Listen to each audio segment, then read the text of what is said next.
Covid-19, für englisch Coronavirus Disease 2019 Coronavirus-Krankheit 2019, ist eine durch das Coronavirus SARS-CoV-2 verursachte Viruserkrankung. Sie wurde erstmals Ende des Jahres 2019 in Wuhan beschrieben, entwickelte sich im Januar 2020 in der Volksrepublik China zur Epidemie und breitete sich schließlich weltweit zur Covid-19-Pandemie aus.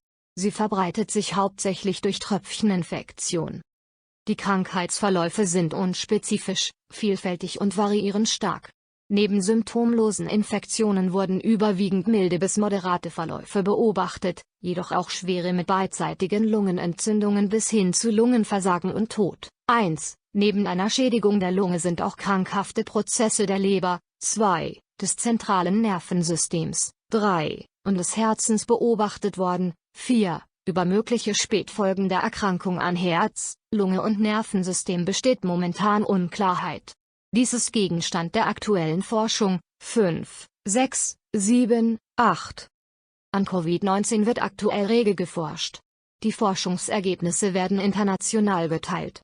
Dabei wird häufig auf vorveröffentlichte Studien, sogenannte Preprints, zurückgegriffen, die online veröffentlicht werden. 9.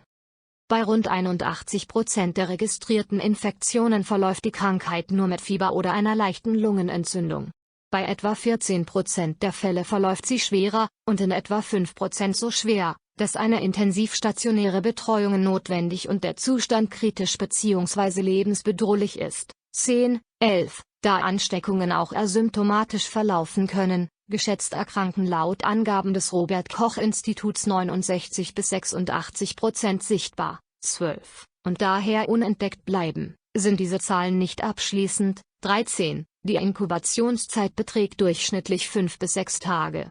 Es können aber zwischen der Infektion mit dem Krankheitserreger und dem Auftreten erster Symptome auch bis zu 2 Wochen vergehen. 1. Bei einem leichten Krankheitsverlauf klingen die Krankheitszeichen laut WHO in der Regel innerhalb von 2 Wochen ab. 14. Bei einem schweren Krankheitsverlauf dauere es 3 bis 6 Wochen, bis die Erkrankten sich erholen. 14.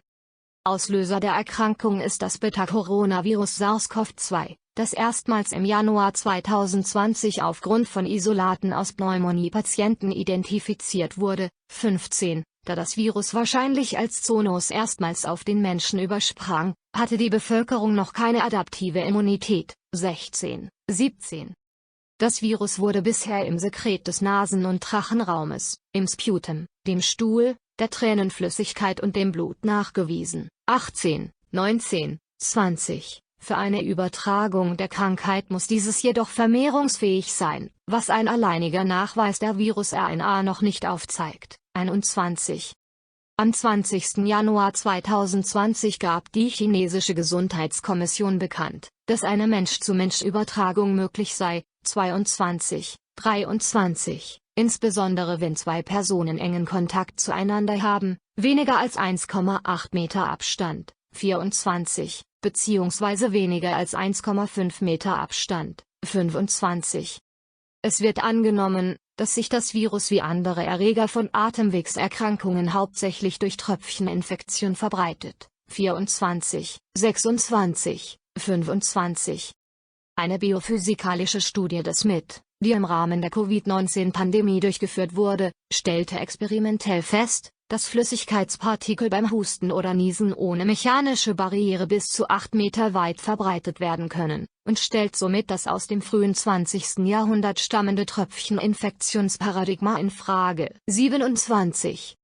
Chinesische Forscher vermuten aufgrund von quantitativen Analysen von RT-PCR-Untersuchungen des Nasenrachenraums, dass das Virus wie Influenza auch durch Aerosole übertragbar ist. 28, 29. Eine Studie der US-amerikanischen NET stützt diese Ansicht anhand quantitativer Viruslastbestimmung in Aerosolen.